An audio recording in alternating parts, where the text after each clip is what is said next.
Assalamualaikum warahmatullahi wabarakatuh. Selamat pagi teman-temanku yang sedang menyaksikan video animasi presentasi. Perkenalkan, kami dari kelompok 3 akan membahas metode Incoterms Carriage P2 atau disingkat dengan CPT. Berikut adalah anggota kelompok kami. Ada Alba Nuzuri Bilhak, Aziza Nuraini, Bilqis Arwanul Salsabila, Erlangga Satya Akbar, Intan Pratiwi, Yolan Astra Santana Josri, dan Zafira Cahya Konita. Pada kali ini, kami akan membahas sebuah topik. Pertama, definisi dari CPT. 2. Mekanisme CPT. 3.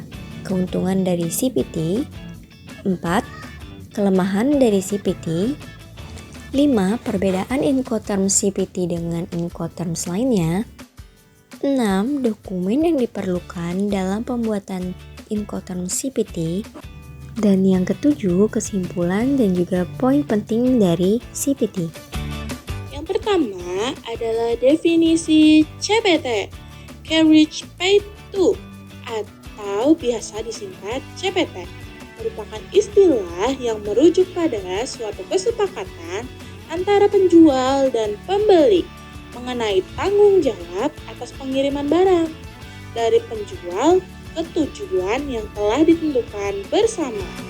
Mekanisme dalam metode CPT antara lain, setelah customer melakukan pembayaran serta memilih tempat dan tujuan akhir pengantaran, hal pertama yang dilakukan yaitu mulai dari pemuatan barang ke dalam truk pengangkut barang. Setelah barang dimuat, truk menuju pelabuhan terdekat. Ketika barang sampai di pelabuhan tujuan, barang customer mulai diangkut oleh pengangkut pertama menuju tempat atau tujuan akhir yang dipilih oleh customer. Di sini mulai terjadi pergantian resiko, yang sebelumnya resiko ditanggung oleh penjual atau pengirim. Setelah diangkut oleh pengangkut pertama, resiko barang mulai menjadi tanggung jawab customer atau pembeli sampai menuju tujuan akhir. Selanjutnya, apa keuntungan dan kelemahan dari metode CPT atau Carriage to Pay? Ayo kita bahas.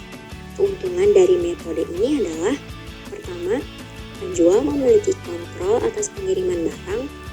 Kedua, pembeli tidak perlu khawatir tentang proses pengiriman barang. Ketiga, biaya pengiriman menjadi lebih transparan.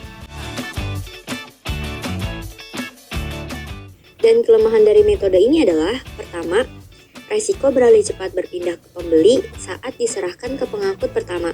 Kedua, kendali terbatas di mana pembeli tidak dapat memilih pengangkut ataupun metode pengiriman. Ketiga, asuransi tidak ditanggung oleh penjual. Selanjutnya adalah pembahasan tentang dokumen apa aja sih yang harus disiapkan dalam penggunaan metode CPT ini. Yuk kita bahas bareng-bareng. Dokumen pertama ada invoice, yaitu tagihan pembayaran atas barang atau jasa yang dibeli pelanggan.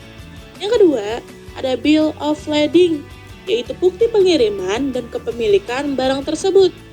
Yang ketiga, ada packing list, yaitu rincian isi barang kiriman.